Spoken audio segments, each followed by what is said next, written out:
Now we are going to learn about prefixes of powers of 10. Up to before classes, we deal about measurement of length, measurement of mass and measurement of time. In these three things, we are using the physical quantities. While measuring length, mass, time, we are using physical quantities. Physical quantities are classified into two categories, fundamental and derived. So already we discussed. Before entering today's topic, just we have to go through the before cases. The before cases is the sense, while mentioning the 10 to the power of that value, we have to keep in mind the prefixes of powers of 10. What is the meaning for this component? What is the meaning for this conditions? So that's why I am explaining now. Look here, in the board, the prefixes of powers of 10 is present. So just we have to change our language, like the prefixes are used along with the units of length and of mass. So prefixes அப்படினா என்ன சொல்லலாம்? நம்முடைய English சப்ஜெக்ட்ல நீங்க கேள்விப்பட்டிருப்பீங்க, physics, chemistry, botany, zoology, Tamil, English அப்படினு சொல்லிட்டு இது எல்லா சப்ஜெக்ட்ஸையும் நீங்க வந்து up to 10th லெவல் வரைக்கும் படிச்சிருக்கீங்க. அதில் இங்கிலீஷ் சப்ஜெக்டில் நீங்கள் அதிகமாக யூஸ் பண்ண வேர்ட்ஸ் பார்த்தோம் அப்படின்னா ஆர்டிகல்ஸ் அண்டு ப்ரிப்போசிஷன்ஸ் அப்படின்னு சொல்லுவோம். as well as வேறு என்னெல்லாம் ப்ரொனவுன்ஸ் பண்ணியிருப்போம் அப்படின்னு பார்த்தீங்கன்னா ப்ரிஃபிக்ஸ், சஃபிக்ஸ் அப்படின்ற வேர்டை ப்ரொனவுன்ஸ் பண்ணியிருப்பீங்க. என்ன வேர்டு? Prefix and suffix. இப்போ இந்த இடத்துல ப்ரிஃபிக்ஸ் அப்படின்றது எதை மீன் பண்ணுது அப்படின்னு கேட்டால், நம்ம நியூமரிக்கல் வேல்யூஸை மென்ஷன் பண்ணும் பொழுது, ஜஸ்ட் நியூமரிக்கல் வேல்யூஸை மென்ஷன் பண்ணும் பொழுது டெசிமல் வேல்யூலையும் இருக்கலாம், ஹோல் நம்பராகவும் இருக்கலாம். சில நேரங்களில் 10 to the power of that நம்பராக இருக்கும். அது என்ன 10 to the power of that number? For example, நமக்கு தெரிஞ்ச ஒரு நோன் வேல்யூ அப்படின்னு எடுத்துக்கிட்டால் ஸ்பீட் ஆஃப் லைட். அப்போ ஸ்பீட் ஆஃப் லைட்ன்றது என்ன? அதாவது ஒரு லைட்டு எவ்வளோ ஸ்பீடில் வேக்கம் ஆர் ஃப்ரீ ஸ்பேஸில் ட்ராவல் ஆகுது அப்படின்றத நம்ம சொல்லலாம். எவ்வளோ ஸ்பீடுன்னு சொல்லுவோம்? நமக்கு தெரிஞ்ச நல்ல வேல்யூ தான், 3 × 10 to the power of 8 metre per second. அப்போ இந்த 10 power 8 அப்படின்னு சொல்லக்கூடிய வேல்யூ யார் அப்படின்னா அதுதான் ப்ரிஃபிக்ஸஸ் ஆஃப் பவர்ஸ் ஆஃப் 10. இப்போ நம்ம எதை பற்றி படிக்க போகிறோன்றது உனக்கு புரிஞ்சிருக்குன்னு நினைக்கிறேன். அப்போ அந்த 10 to the power of that நம்பராக வரும் பொழுது நம்பர்ஸில் மென்ஷன் பண்ணுறது ரொம்ப கஷ்டம். அதுக்கு பதிலாக நம்ம என்ன செய்வோம்னா சிம்பிள்ஸில் மென்ஷன் பண்ணலாம். எதில் மென்ஷன் பண்ணலாம்? சிம்பிள்ஸில் மென்ஷன் பண்ணலாம். அப்போ சிம்பிள்ஸ் அப்படின்னு சொல்லும்போது எந்த மாதிரியான சிம்பிள்ஸ் இருக்கு? Look here, multiple, prefix, simple. என்னென்ன கொடுத்துருக்கோம்? Multiple, prefix, simple. கரஸ்பாண்டிங் அப்படியே பக்கத்தில் பாரு, sub multiple, prefix, simple. So இதெல்லாம் எதை மீன் பண்ணுது அப்படின்னு பார்த்தோம்னா, நம்ம படிச்சிருப்போம் மேத்தமெட்டிக்ஸில், சின்ன கிளாஸில் இருந்தால் கூட நம்ம கேள்விப்பட்டிருப்போம். அப்படி பார்க்கும்போது ப்ரிஃபிக்ஸுக்கு பக்கத்தில் மல்டிபிள்னு கொடுத்துருக்கோம் இல்லையா? இந்த மல்டிபிள்ஸ் அப்படின்றதுக்கு பதிலாக நம்ம சப் மல்டிபிள்ஸ்னு யூஸ் பண்ணியிருக்கோம்னா, இந்த சப் மல்டிபிள்ஸில் நம்ம சின்ன கிளாஸில் கேள்விப்பட்டிருப்போம். என்ன சொல்லியிருப்போம்? சென்டிமீட்டர், மில்லிமீட்டர், மைக்ரோமீட்டர் இப்படின்ற சிம்பிள்ஸை நம்ம கேள்விப்பட்டிருப்போம். ஸோ அதே மாதிரியான பேட்டர்ன் தான் இங்கே நம்ம யூஸ் பண்ண போகிறது. சரி, என்ன மாதிரி நம்ம சொல்கிறோம் இங்கே? லுக் ஹியர், 10 power 1 அதை எப்படி படிக்கலாம் அப்படின்னா டெக்கா அப்படின்னு சொல்லலாம். என்னன்னு சொல்லலாம்? டெக்கா. அப்போ அதனுடைய சிம்பிள் எல்லா இடத்துலையும் நம்ம ஃபுல் வேர்டு எழுத முடியாது இல்லையா? அதனால் டிஏ அப்படின்னு சொல்லக்கூடிய சிம்பிளாக இதை நம்ம யூஸ் பண்ணிக்கலாம்.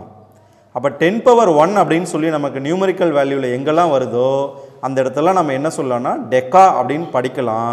எழுதும்போது டிஏ அப்படின்னு எழுதிக்கணும்.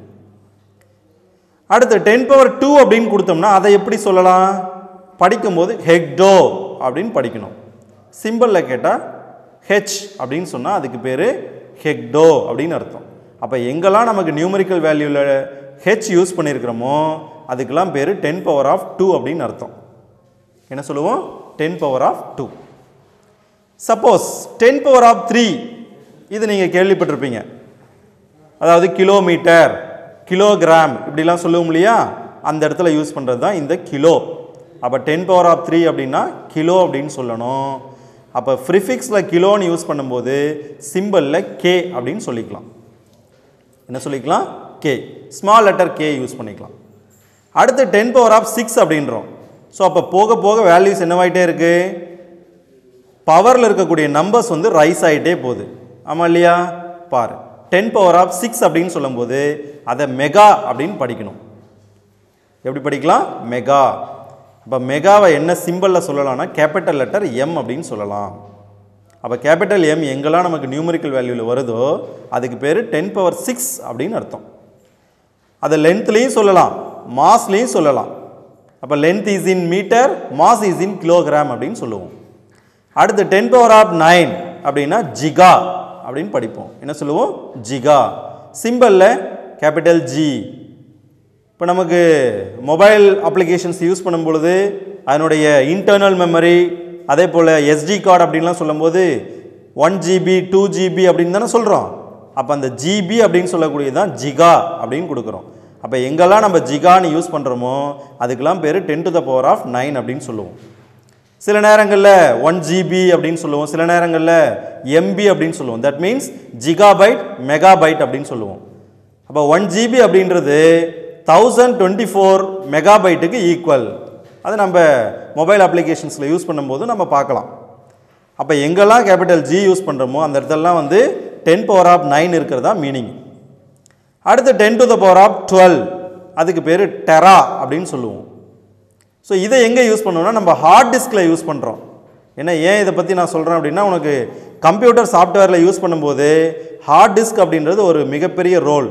ஏன்னா நம்மளுடைய டேட்டாஸை வந்து நம்ம ஸ்டோர் பண்ணுறதுக்காக நம்ம யூஸ் பண்ணக்கூடிய ஹார்ட் டிஸ்க் வந்து மேக்ஸிமம் டெராபைட்டில் தான் கொடுப்பாங்க. 1 TB 2 TB அப்படின்னு சொல்லுவாங்க. அதை நம்ம ஸ்ப்ளிட் பண்ணிவிட்டு 100 GB 200 GBன்னு பிரித்து கூட வச்சுக்கலாம். அப்போ டெரா அப்படின்னு சொன்னோம்னா அதுக்கு பேர் 10 to the power of 12 அப்படின்னு சொல்லணும். சரி, இதை விட அதிகமான வேல்யூ போனோம் அப்படின்னா 10 power 15 அப்படின்னு சொல்கிறோம். அதுக்கு பேர் பிட்டா. ஸோ அதை எப்படி சொல்லலாம்னா கேபிட்டல் லெட்டர் பி.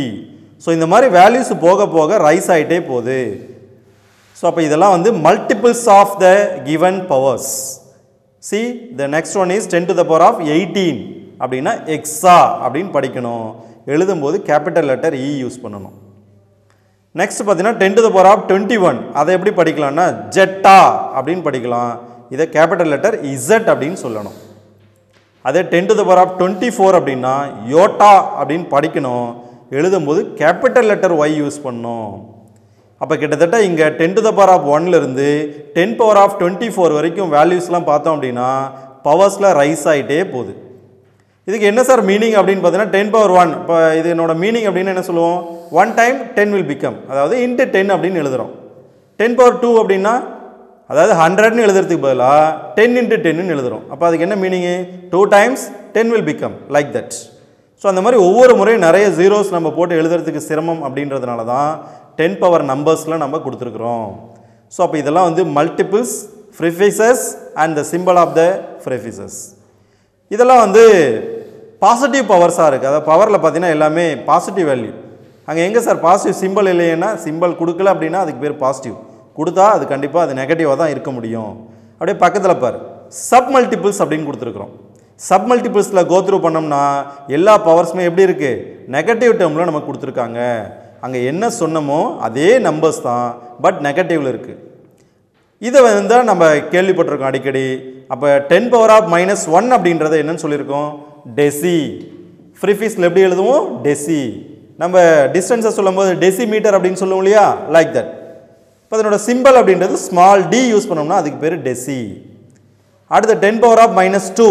இப்போ -2 அப்படின்னு சொல்லும்போது சென்டி. ஆக்சுவலாக இப்போ தனியாக பிரிக்க மாட்டோம், சென்டிமீட்டர் அப்படின்றத நம்ம சொல்லலாம். அப்போ அதை சிம்பிளில் சி, ஸ்மால் சி யூஸ் பண்ணலாம். அடுத்த 10 power of -3 அதை எப்படி சொல்லணும்? மில்லி. மில்லிமீட்டர் அப்படின்னு சொல்லுவோம் இல்லையா, மில்லி கிராம் அப்படின்னு சொல்லுவோம் இல்லையா, லைக் தட். மீட்டரை சொல்லும் போது மில்லிமீட்டர். அதே போல் கிலோகிராமில் சொல்லும்போது மில்லி கிராம். கிராம் அப்படின்றது வெரி லீஸ்ட் வேல்யூ அப்படின்னு சொல்லுவோம். அதை சிம்பிளில் சொல்லும்போது எம். அடுத்து 10 power minus 6 இதுக்கு பேர் மைக்ரோ அப்படின்னு சொல்லுவோம். அதை எப்படி சிம்பிளாக சொல்லணும்னா மியூ அப்படின்னு படிக்கணும். எப்படி படிக்கணும்? மியூ. அப்போ 1 மைக்ரோமீட்டர் அப்படின்றது யாருக்கு ஈக்குவல்னா 10 to the power of minus 6 மீட்டருக்கு ஈக்குவல். இதை நம்ம மைக்ரான் அப்படின்னு சொல்லலாம். இப்போ நம்ம க்ரோசரி ஷாப்ஸ் போனோம் அப்படின்னா நமக்கு ஒரு ட்ராவலிங் பேகு, அதே போல் சில நேரங்களில் நமக்கு வந்துட்டு ஷாப்பில் கொடுக்கக்கூடிய பேக்ஸுடைய அந்த மேனுஃபேக்சரிங் மைக்ரான் வேல்யூ எவ்வளோன்னு சொல்லுவாங்க. அதாவது ஃபார் எக்ஸாம்பிள் 40 மைக்ரான் கீழே இருக்குது, 5 மைக்ரான், அதாவது ஈஸியாக வந்துட்டு டெஸ்ட்ராய் ஆகக்கூடிய மெட்டீரியலை யூஸ் பண்ணி மேடப் ஆஃப் பண்ணணும் அப்படின்னு சொல்லுவாங்க. அந்த இடத்துல நம்ம யூஸ் பண்ணுறது தான் இந்த மைக்ரான் சொல்லக்கூடிய சிம்பிள். ஃபார் எக்ஸாம்பிள் அதை சொல்லலாம். அடுத்து பார்த்தீங்கன்னா 10 power of minus 9 இது வந்து நேனோ அப்படின்னு படிப்போம். இப்போ நம்ம சிம் கார்டில் கூட சொல்லுவோம் இல்லையா, nano sim, micro sim, like that. அப்போ 10 power minus 9 அப்படின்றது நேனோ. சிம்பிளில் சொல்லணும்னா ஸ்மால் என் யூஸ் பண்ணணும். அடுத்து பார்த்தீங்கன்னா 10 power of minus 12 இதை வந்து பிகோ அப்படின்னு படிக்கணும். இது எப்படி சொல்லலாம்னா ஸ்மால் லெட்டர் பியில் சொல்லணும். அப்போ கேபிட்டல் பி யூஸ் பண்ணிட்டீங்கன்னா அதுக்கு பேர் 10 power of 15 அப்படின்னு சொல்லக்கூடிய பிட்டாவாக மாறிடும். So just keep in mind, இந்த இடத்துல நம்ம என்ன சொல்லணும், ஸ்மால் லெட்டர் பி தான் கண்டிப்பாக யூஸ் பண்ணணும். அடுத்த 10 power of minus 15 யூஸ் பண்ணோம் அப்படின்னா அதுக்கு பேர் ஃபெம்டோ. ஃபெம்டோ அப்படின்னு சொன்னால் அதை சிம்பிளில் நம்ம சொல்லும் போது ஸ்மால் எஃப் யூஸ் பண்ணணும். அடுத்து 10 to the power of minus 18 அப்படின்னா ஆட்டோ அப்படின்னு சொல்லணும். அதை வந்து ஏ அப்படின்னு சொல்லலாம், ஸ்மால் ஏ. அடுத்து 10 power of minus 21 அப்படின்னா zepto, mention by small Z. And the last one 10 power minus 24 இதை யோக்டோ அப்படின்னு படிக்கணும். எழுதும்போது கேபிட்டல் ஒய் அப்படின்னு சொல்லலாம். அப்போ இங்கே இருக்கக்கூடிய இந்த டேபுலர் காலமு இன் ஃபியூச்சரில் ஃபிசிக்ஸ் சப்ஜெக்டில் தவிர்க்க முடியாதது அப்படின்னு சொல்லலாம். ஏன்னா கண்டிப்பாக ஃபிசிக்ஸ் சப்ஜெக்டில் நியூமரிக்கல் ப்ராப்ளம்ஸ் அப்படின்றது ஒரு இம்பார்ட்டன்ட் ரோல். அந்த நியூமரிக்கல் ப்ராப்ளம்ஸில் திரும்ப திரும்ப நம்ம யூஸ் பண்ணக்கூடிய short formation of these table. So I'll read as like deci, centi, milli, micro, nano, pico, femto, atto, zepto, yocto. So இதெல்லாம் 10 to the power of negative values. அதே 10 to the power of positive values அப்படின்னா deca, hecto, kilo, mega, giga, tera, peta, hexa, zetta, yotta அப்படின்னு படிக்கணும். So இது வந்து நமக்கு ரொம்ப இம்பார்ட்டண்டான தீம். இந்த தீமை நம்ம நியூமரிக்கல் ப்ராப்ளம் சால்வ் பண்ணும்போது யூஸ் பண்ணலாம். ஸோ இதனுடைய எக்ஸ்பிளனேஷனுக்கு ஒரு sum of the common terms நம்ம யூஸ் பண்ணியிருக்கோம். see here the common practicals unit. இந்த ப்ராக்டிக்கல் யூனிட்ஸில் நம்ம யூஸ் பண்ணக்கூடியது என்னெல்லாம், இப்போ ஃபெர்மி அப்படின்னா என்ன, எஃப்எம் அப்படின்னு சொல்லணும். அதை 1 ஃபெர்மி இந்த டேபிளர் காலம்லேயுமே இருக்குது. எங்கே இருக்குது அப்படின்னு பார்த்தீங்கன்னா ஃபெம்டோ அப்படின்னு சொல்லியிருக்கோம் இல்லையா, அதுக்கு இன்னொரு பேர் தான் ஃபெர்மி. அப்போ ஃபெம்டோ அப்படின்னு சொன்னாலும் 10 power minus 15 தான், ஃபெர்மி அப்படின்னு சொன்னாலும் 10 power minus 15 தான். அப்போ fermi equal to 1 FM equal to 10 power minus 15 metre. சரியா? அடுத்து பார்த்தீங்கன்னா 1 ஆம்ஸ்ட்ராங். இது நம்ம கேள்விப்பட்டிருப்போம், நீ 10th ஸ்டாண்டர்ட் லெவல்லே கூட படிச்சிருப்ப. அதாவது ஸ்கேட்டரிங் ஆஃப் சன்லைட்டில் சொல்லும்போது விப்ஜிஆர் அப்படின்னு சொல்லக்கூடிய 7 டிஃப்ரெண்ட் கலர்ஸ் இருக்கும். அந்த ஒவ்வொரு கலருக்கும் வேவ் லென்த் அப்படின்னு சொல்லக்கூடிய ஒரு வேல்யூ கொடுப்போம் இல்லையா, அந்த வேவ் லென்த்தை ஆல்வேஸ் எப்படி மென்ஷன் பண்ணுவோம் அப்படின்னா ஆம்ஸ்ட்ராங்கில் தான் மென்ஷன் பண்ணுவோம். விசிபிள் லைட்டுடைய வேவ் லென்த் என்ன அப்படின்னு கேட்டால் விசிபிள் லைட்டுன்றது ஒன்றும் கிடையாது, அந்த நம்ம கண்ணுக்கு தெரியக்கூடிய லைட்டு தான் விசிபிள் லைட்டுன்னு சொல்லுவோம். எதுலேருந்து, ஃப்ரம் வயலட்லேருந்து ரெட் கலர் வரைக்கும். விப்ஜிஆர் வானவில் அப்படின்னு சொல்லுவோம் இல்லையா, அதனுடைய ஒவ்வொரு கலருக்குமான வேவ் லென்த்தை தான் ஆம்ஸ்ட்ராங்கில் சொல்கிறோம். அப்போ keep in mind the 1 angstrom is equal to 10 to the power of minus 10 metre அப்படின்னு சொல்லணும். அடுத்து பார்த்தீங்கன்னா நேனோமீட்டர். இப்போ கொஞ்சம் முன்னாடி தான் நம்ம அதை சொன்னோம், நேனோ அப்படின்றது 10 to the power of minus 9 அப்படின்னு சொல்லுவோம். அது கூட மீட்டரை சேர்த்திருக்கிறோம். அப்போ நேனோ அப்படின்றது 10 power minus 9 மீட்டர் அப்படின்னு சொல்லலாம். அடுத்து பார்த்தீங்கன்னா 1 மைக்ரான். கொஞ்சம் முன்னாடி நம்ம மைக்ரோ சொல்லும் போது சொன்னோம் இல்லையா, see here. அப்போ 1 மைக்ரோன்னாலும் 1 மைக்ரான்னாலும் ஒன்று தான். அப்போ 1 மைக்ரோமீட்டர் அப்படின்றது 10 power minus 6 மீட்டரை சொல்லுவோம். அடுத்து 1 லைட் இயர். இது நீ 10th லெவலில் படிச்சிருக்கிற இல்லையா. அப்போ லைட் இயர் அப்படின்னு சொன்னால் முதல்ல எப்படி டிஃபைன் பண்ணுவோம், how much amount of the distance traveled by light in vacuum in 1 year. அதாவது ஒரு வருஷத்தில் வேக்கம் ஆர் ஃப்ரீ ஸ்பேஸில் லைட்டால் எவ்வளோ டிஸ்டன்ஸில் ட்ராவல் பண்ணுதோ அதுக்கு பேர் தான் 1 லைட் இயர். அப்போ டிஸ்டன்ஸ் இன்ட்டு டைம் பீரியட் அப்படின்றத நம்ம இங்கே லைட் இயருக்கு எக்ஸ்பிரஸ் பண்ணோம் அப்படின்னா அதனுடைய வேல்யூ உனக்கு நல்லா தெரியும். 9.467 × 10 to the power of 15 metre அப்படின்னு சொல்லுவோம். ஸோ இதோட டெஃபினேஷனும் நம்ம மைண்டில் வச்சுக்கலாம். 1 light year is defined as how much amount of the distance traveled by light in vacuum in 1 year அப்படின்றத 1 light yearக்கு நம்ம சொல்லலாம். அடுத்து பார்த்தீங்கன்னா 1 astronomical unit. ஸோ இதுவும் நீ படிச்சிருப்ப. 1 astronomical unit அப்படின்றது 1.496 into 10 to the power of 11 meter. How we able to define it அப்படின்னு கேட்டால் the mean distance of the earth from the sun. அதாவது சன்லிருந்து மீன் டிஸ்டன்ஸை கால்குலேட் பண்ணுறது தான் நம்ம 1 astronomical unit. the mean distance of the earth from the sun. அதாவது எர்த்தோடைய மீன் distance எங்கிருந்து சன்லிருந்து, அதுக்கு பேர் 1 astronomical unitனு சொல்லலாம். ஸோ இது எல்லாமே கான்ஸ்டன்ட் வேல்யூஸ் தான், நம்ம வந்து எக்ஸ்பெரிமெண்டலாக இது ப்ரூவ் பண்ண வேல்யூ தான். அடுத்து பார்த்தீங்கன்னா 1 parsec. while expand it called as 1 parallactic second அப்படின்னு சொல்லுவோம். என்ன சொல்லுவோம்? 1 parallactic second. அதை எப்படி எழுதலாம் அப்படின்னு பார்த்தோன்னா the distance of an arc length 1 astronomical unit subtends an angle of 1 second of arc. அதாவது ஒரு ஆர்க் லென்த்து 1 second டைம் பீரியடில் எவ்வளோ ஆங்கிள் மேக் ஆகுதோ அதனுடைய அஸ்ட்ரானமிக்கல் யூனிட்டோட டிஸ்டன்ஸ் தான் யாருக்கு ஈக்குவலாக இருக்கும்? 1 parsecக்கு ஈக்குவலாக இருக்கும். அப்போ 1 parsec எப்படி சொல்லலாம்? 3.08 into 10 to the power of 16 metre அப்படின்னு சொல்லலாம். இப்போ 16 மீட்டர் அப்படின்னா இப்போ லைட் இயரில் மென்ஷன் பண்ண போகிறோம், 10^15 இருக்குது. இதை நம்ம 16ஆக மாற்றி எழுதும்போது 3.26 லைட் இயர்னு சொல்லலாம். அப்போ we conclude that 1 parsec is equal to 3.26 light year அப்படின்னு சொல்லலாம். சரியா? ஸோ அப்போ அப் டு திஸ் இது வரைக்கும் நம்ம பார்த்தது வந்து நியூமரிக்கல் ப்ராப்ளம்ஸை சால்வ் பண்ணும்போது ஃபிசிக்ஸ் சப்ஜெக்டில் ஒரு ஷார்ட் ஃபார்மேஷனுக்காக நமக்கு தேவைப்படக்கூடிய வேல்யூஸ். சரிங்களா? இப்போ next we are going to see about theory of errors. theory of errors அப்படின்னா என்ன? அப்போ எரர்ஸ் அப்படின்றது எங்கெல்லாம் வரும் அப்படின்னா நம்ம கேட்கலாம். So who are the perfect in the world? who are the ideal in the world? the answer is no one is ideal. அப்படின்னா என்னன்னா எப்படிப்பட்டவங்களாக இருந்தாலும் சரி, யாராக இருந்தாலும் சரி, we are going to commit a mistake. நிச்சயமாக ஒரு தப்பை நம்ம செய்வோம். அது தெரிஞ்சு செஞ்சாலும் சரி, தெரியாமல் செஞ்சாலும் சரி. பட் செஞ்ச தவிர எப்படி நம்ம ரெக்டிஃபை பண்ணுறது அப்படின்றத யோசிப்போம் இல்லையா? அதுக்கான ரெமிடி தான் இப்போ நம்ம படிக்க போகிறோம். who are the ideal person in the world அப்படின்னு கேட்டால் no one is ideal because the ideal is the sense 100% perfection, but no one is perfect. of course கண்டிப்பாக யாருமே பர்ஃபெக்ஷன் கிடையாது. அப்போ தப்புன்றது ஒன்று நடக்குது, அந்த தப்பை எப்படி நம்ம வந்து ரெக்டிஃபை பண்ணலாம் அப்படின்றது இது நம்ம சொல்லலாம். So this is the concept for the eliminating the errors. முதல்ல எரர் அப்படின்றது எப்படி நமக்கு எக்ஸிக்யூட் ஆகுது? see the result obtained from any measurement will contain some uncertainty. uncertainty is the sense நிலைப்புத்தன்மை அற்றது. அப்படின்னு என்ன அர்த்தம்? ஒரு நிலையில் இருக்க மாட்டோம். இப்போ நம்மளே ஒவ்வொரு முறையும் ஒவ்வொரு மாதிரி யோசிப்போம். அப்போ எல்லாமே சரி அப்படின்றது நம்ம சொல்லலாம், பட் எல்லாராலையும் ஏற்றுக்கொள்ளக்கூடியதாக இருக்குது அப்படின்னா எல்லாரும் ஏற்றுக்க மாட்டாங்க. அப்போ எல்லாரும் ஏற்றுக்கணும் அப்படின்னு சொன்னால் we have to reduce, we have to eliminate these type of errors. அந்த அன்சர்டைனிட்டியை சர்டைன்டு அப்படின்னு மாற்றணும். அதை மாற்றுறதுக்காக நம்ம செய்யக்கூடிய ப்ராசஸ்க்கு பேர் தான் எலிமினேட்டிங் ஆஃப் எரர்ஸ் அப்படின்னு சொல்கிறோம். அப்போ the result obtained from any measurement will contain some uncertainty. அதாவது நம்மளுடைய நிலைப்புத்தன்மை இல்லாமல் தடுமாறிட்டு இருக்கும் இல்லையா, அந்த மாதிரி தடுமாற்றத்துக்கு பேர் தான் எரர் அப்படின்னு சொல்கிறோம். such an uncertainty is termed as error.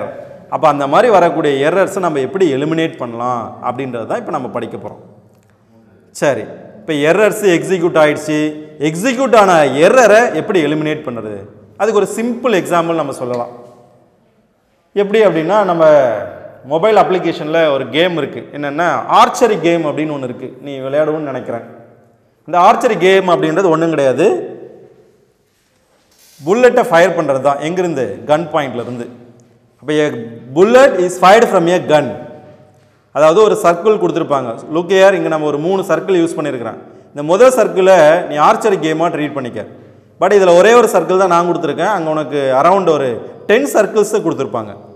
But சென்டரில் என்ன இருக்கும் அப்படின்னா அதுதான் மிட் பாயிண்ட் அப்படின்னு சொல்லுவாங்க. அந்த மிட் பாயிண்ட் தான் நம்மளுடைய டார்கெட் அப்படின்னு அவங்க கொடுப்பாங்க. பட் எக்ஸாக்டாக எல்லாரும் மிட் பாயிண்ட்லேயே கொண்டு போயிட்டு புல்லட்டை ஃபயர் பண்ண மாட்டோம் இல்லையா, ஷாட் போட மாட்டோம் இல்லையா. ஸோ அந்த ஷூட்டிங் அப்படின்றது எக்ஸாக்டாக ஆரிஜின்லேயே இருக்குமா அப்படின்னா சொல்ல முடியாது. அப்படி அப்போ around the origin 10 circles R present here. அப்போ அந்த 10 சர்க்கிள் அந்த இடத்துல இருக்குது அப்படின்னா ஒவ்வொரு சர்க்கிளில் இருந்தும் ஒவ்வொரு பாயிண்ட் நமக்கு கிடைக்கும். பட் அது கேம் அப்பியரன்ஸ். பட் இங்கே என்ன சொல்ல வரோம் அப்படின்னா they are giving to us only one target. Suppose இந்த இடத்துல இருக்கிறவங்க தான் நம்மளுடைய டார்கெட் அப்படின்னு வச்சுக்கிட்டா அந்த டார்கெட்டை நாம் போய் ஹிட் பண்ணணும். கன்னு 5 புல்லட்டு கையில் கொடுத்துருக்காங்க. அப்போ அந்த 5 புல்லட்டை நம்ம ஃபயர் பண்ணுறோம் அப்படின்னா லுக் ஹியர் 5 புல்லட்டுமே 5 இடத்துல போயிருக்கு.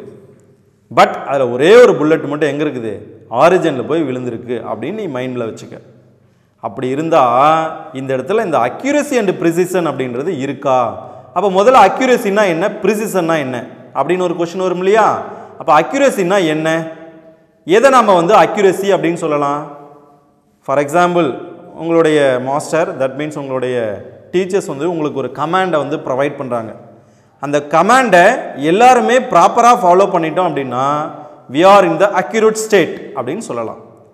பட் அந்த மாதிரி ஃபாலோ ஆகாமல் ஆளுக்கு ஒரு டார்கெட்டை நாமளாகவே ஃபிக்ஸ் பண்ணிக்கிட்டோம். இப்போ நம்மளுடைய aim to score 100 marks. But எல்லாருமே 100 மார்க்ஸ் வாங்கிட்டோம் அப்படின்னு சொன்னால் everybody is accuracy, everybody is precise அப்படின்னு சொல்லலாம். But it's not impossible, sorry it's not possible. So we have to call the accuracy and precision. இந்த கண்டிஷனில் நம்ம இதை எப்படி வந்து ப்ரொவைட் பண்ணலாம் அப்படின்னு பார்த்தோம்னா அவங்க கொடுத்த டார்கெட் அப்படின்றது மிட் பாயிண்ட்டு. பட் நாமளாகவே ஒரு டார்கெட்டை உருவாக்கிக்கிட்டோம். அந்த டார்கெட் எங்கே இருக்குது அப்படின்னா அரவுண்ட் த சர்க்கிளில் இருக்குது. இப்போ நாம் சப்போஸ் ஒரு 5 டிஃப்ரெண்ட் பர்சன்ஸை கொடுத்தாங்க. அந்த 5 பேரும் 5 இடத்துல நமக்கு வந்து ஷூட் பண்ணுறோம். அந்த புல்லட் வந்து 5 இடத்துல போய் விழுந்திருக்கு. அப்போ இந்த இடத்துல என்ன நடந்திருக்குன்னு பாரு. Not accurate, not precise. அக்யூரசியும் இல்லை, ப்ரிசிஸும் இல்லை. ஏன் அப்படின்னு கேட்டால் அவங்க கொடுத்த டார்கெட் வந்து மிட் பாயிண்ட்டு. பட் நாம் எடுத்துக்கிட்ட டார்கெட்டு அரவுண்ட் த சர்க்கிளாக இருக்குது. அப்போ இங்கே அக்யூரசின்றதும் நடக்கலை, ப்ரிசிஸ் அப்படின்றதும் நடக்கலை. அதனோட எக்ஸ்பிளனேஷனில் பார்த்தோம்னா கீழே பாரு. The shots are focused so as to reach the midpoint, but the shots have reached only around this point. அதாவது மிட் பாயிண்ட்டை தான் நம்ம வந்துட்டு ஃபோக்கஸ் பண்ணி ஷூட் பண்ணோம். பட் மிட் பாயிண்டில் ஃபோக்கஸ் ஆகலை. எங்கே போயிடுச்சு? Around this point. அந்த சர்க்கிளை சுற்றி ஒரு 4 இடத்துல போய் விழுந்துருச்சு. அதனால் இது என்ன இல்லை? It's not accurate, it's not precis. Next move to the next one. இப்போ செகண்ட் ஒனில் பார்த்தீங்கன்னா மிட் பாயிண்ட் தான் கொடுத்துருக்காங்க. பட் 4 புல்லட்டும் அரவுண்ட் த சர்க்கிளில் ஒரே இடத்துல போய் ரீச் ஆகிருக்கு. அப்போ என்ன நடந்திருக்கு அப்படின்னா இந்த இடத்துல அக்யூரேட்டு இல்லை, but it have more precise. எப்படி? அவங்க கொடுத்த டார்கெட்டை விட்டுட்டு நாமளாகவே ஒரு டார்கெட்டை க்ரியேட் பண்ணி அந்த டார்கெட்டையே மைண்டில் ஃபிக்ஸ் பண்ணி அதே இடத்துல நம்ம என்ன பண்ணிட்டோம்? எல்லா புல்லட்டையும் போய் ஃபயர் பண்ணி வச்சுருக்கிறோம். அப்போ இந்த இடத்துல ப்ரிசிஸ் நடந்திருக்கு, பட் அக்யூரசி இல்லை. See, all the shots are close to each other, but not at the central point. அதாவது சென்ட்ரல் பாயிண்டில் கிடையாது, பட் எல்லா ஷாட்ஸும் எங்கே போயிடுச்சு? அரவுண்ட் த எட்ஜஸில் ஒரே இடத்துல போய் 4 ஷாட் விழுந்திருக்கு. அதனால் இந்த கண்டிஷன் எதை நமக்கு உணர்த்துது அப்படின்னா it have more precis but not accurate. And last one, அவங்க கொடுத்த டார்கெட்டை மிட் பாயிண்ட்டு, எல்லாருமே அதே மிட் பாயிண்ட்லேயே போயிட்டு கன் ஷூட் பண்ணியிருக்காங்க. அப்போ இந்த இடத்துல அக்யூரசியும் நடந்திருக்கு, ப்ரிசிஷனும் நடந்திருக்கு. அப்போ லாஸ்ட் ஒன்று என்ன சொல்லலாம் அப்படின்னா the shots are closer and also at the central point, hence the shots are both precise and accurate. அப்போ நம்ம கொடுத்த டார்கெட்டும் நம்ம எடுத்துக்கிட்ட பாயிண்ட்டும் ஒரே இடத்துல இருக்கிறதுனால நமக்கு ப்ரிசிஸாகவும் நடந்திருக்கு, அக்யூரேட்டாகவும் நடந்திருக்கு. ஸோ அப்போ இதுலேருந்து என்ன கன்க்ளூஷனுக்கு நம்ம வந்துடலாம்? நம்ம என்ன கமாண்டை கொடுக்குறோமோ அதை எல்லாருமே ஃபாலோ பண்ணிட்டோம் அப்படின்னு சொன்னால் we are in the precise condition as well as the accurate state. இதுக்கு ஒரு நியூமரிக்கல் எக்ஸாம்பிள் கூட நம்ம எடுக்கலாம். அந்த நியூமரிக்கல் எக்ஸாம்பிள் என்னன்னு பாருங்க. For example we are have 2 measuring instrument, அதாவது 2 measuring instrument நம்ம கையில் இருக்கு. அதில் ஃபர்ஸ்ட் ஒன்ல பார்க்குறாங்க the true value of certain length is near 5.678 cm. அப்படின்னா என்ன அர்த்தம்? அவங்க ஒரு ட்ரூ வேல்யூ நமக்கு கொடுத்துருக்காங்க. அந்த ட்ரூ வேல்யூ அப்படின்றது 5.678 சென்டிமீட்டராக இருக்குது. சரி, இப்போ நம்மக்கிட்ட அந்த எக்ஸ்பெரிமெண்ட்டை கொடுத்து அதை செய்ய சொல்கிறாங்க. அந்த எக்ஸ்பெரிமெண்ட்டுக்குன்னு ஒரு பர்ஃபெக்ஷன் இருக்குது. See from one of the experiment using a measuring instrument of resolution 0.1 centimetre. இப்போ இந்த இடத்துல தான் ரெசல்யூஷன் அப்படின்ற வேர்டுக்கான மீனிங் நமக்கு தேவைப்படுது. அப்போ ரெசல்யூஷன் அப்படின்னா என்னென்னா, முன்னாடி நம்ம சொன்னோம் அக்யூரசி ப்ரிசிஷனை பற்றி பேசும்போது no one is perfect, but இருந்தாலும் ஒரு நியர்பை பர்ஃபெக்ஷனாவது கொண்டு போகலாம்ல. அப்போ அந்த இன்ஸ்ட்ருமெண்ட் வந்து ஃப்ரெஷ்லி ப்ரிப்பேர்டு ஃபீஸ் அப்படின்னு நம்ம எடுத்துக்கிட்டோம்னா, ஃபார் எக்ஸாம்பிள் ஒரு புதுசாக உருவாக்கப்பட்ட ஒரு வெர்னியர் காலிப்பரை கையில் கொடுக்குறாங்க, புதுசாக உருவாக்கப்பட்ட ஒரு ஸ்க்ரூ கேஜை கையில் கொடுக்குறாங்க. அப்படின்னா ஒன்றும் இல்லை, இது வரைக்கும் யாரும் பயன்படுத்தவே இல்லை, ஃப்ரெஷ்லி ப்ரிப்பேர்டு ஃபீஸ். ஒரு நியூவாக ஒரு மொபைலை பர்ச்சேஸ் பண்ணுற மாதிரி. அப்போ அந்த மொபைலில் நமக்கு எந்த ஒரு ட்ராபேக்ஸும் இருக்காது, ஆரம்பத்தில் ப்ராசஸ்லாம் வந்து ரொம்ப பெட்டராக இருக்கும். அந்த மாதிரி ஒரு ரெசல்யூஷனோட வேல்யூ என்னவாக இருக்குன்னா 0. இந்த வேர்டை நீ அங்கேயும் கேள்விப்பட்டிருக்கலாம். ரெசல்யூஷன் அப்படின்றது ஈவன் நம்ம ஃபோட்டோ எடுக்கும்போது கூட ரெசல்யூஷனை மைண்டில் வச்சுருப்போம். அதாவது மெகா பிக்சலோட வேல்யூ எப்போல்லாம் ரைஸ் ஆகிட்டே போதோ அப்போல்லாம் நமக்கு வந்து கிளாரிட்டி கிடைக்கின்றது நம்மளுடைய கான்செப்ட். அந்த மாதிரி ஒரு இன்ஸ்ட்ருமெண்ட்டுடைய ரெசல்யூஷன் எப்படி இருக்குன்னா 0.1 சென்டிமீட்டராக இருக்கக்கூடிய இன்ஸ்ட்ருமெண்ட்டை யூஸ் பண்ணி அந்த எக்ஸ்பெரிமெண்ட்டை நம்ம ப்ரொசீட் பண்ணுறோம் அப்படின்னா ட்ரூ வேல்யூ அப்படின்றது 5.678 சென்டிமீட்டர், பட் மெஷர்டு வேல்யூன்றது 5.5 சென்டிமீட்டர். அப்போ இது ரெண்டையும் கம்பேர் பண்ணிப்பார். ட்ரூ வேல்யூ அப்படின்றது 5.678, நமக்கு கிடைச்ச வேல்யூ 5.5 சென்டிமீட்டர். அப்போ ரெண்டும் நியர்பையாக இருக்கா அப்படின்னு கேட்டோம்னா 5.678 ஆஃப்டர் த டெசிமல் பாயிண்ட் அப்படின்றது இது 678, இங்கே 5.5 கிட்டத்தட்ட நியர்பையாக இருக்குது. ஸோ அதனால் நம்ம என்ன சொல்லலாம்னா, so from the first experiment it is more accurate. From the first experiment it is more accurate. அதுவே another experiment நம்ம எடுக்கிறோம் using an instrument of greater resolution say 0.01 centimeter. அதுக்கு பார்த்தீங்கன்னா 0.1 சென்டிமீட்டர், இங்கே 0.01. அப்போ அதை விட இது வந்து கிரேட்டர் ரெசல்யூஷன் இருக்குது. அதனால் நமக்கு கிடைக்கக்கூடிய லென்த் என்னவாக இருக்குன்னா 5.38 சென்டிமீட்டர் ஒன்லி. அப்போ இங்கே என்ன நடந்தது அப்படின்னா அக்யூரேசி இல்லை. ஏன் 5.678 ட்ரூ வேல்யூ, மெஷர்டு வேல்யூ 5.38 தான் கிடைச்சிருக்கு. பட் ப்ரிசிஸ் எப்படி நடந்திருக்கு அப்படின்னா இட் ஹேவ் மோர் ப்ரிசிஸ். ஏன் அப்படின்னா ரெசல்யூஷன் வந்து நமக்கு எங்கே அதிகமாகிட்டே போதோ அங்கே ப்ரிசிஷன் அதிகமாக இருக்கும். So we conclude that the concept about accuracy and precision by doing the experiment number 1 it have more accurate but less precision. By doing an experiment 2 it have less accurate but more precise. அப்போ first எக்ஸ்பெரிமெண்ட்டில் பார்த்தோன்னா மோர் accuracy ஏன் இருந்தது அப்படின்னா the true வேல்யூக்கு க்ளோஸராக இருக்குது. It is able to closer to the true value. அதனால் இது என்னவாக இருக்குது, மோர் அக்யூரேட்டாக இருக்குது, லெஸ் ப்ரிசிஷனாக இருக்குது. அதே செகண்ட் எக்ஸ்பெரிமெண்ட்டில் லெஸ் அக்யூரேட்டாக இருந்தது ஆனால் மோர் ப்ரிசிஸாக இருக்குது. ஸோ இது ஒரு எக்ஸாம்பிள்ஸு. இந்த எக்ஸாம்பிளை யூஸ் பண்ணி அக்யூரசி ப்ரிசிஷனை நம்ம கொஞ்சம் புரிஞ்சிக்கலாம். That's all.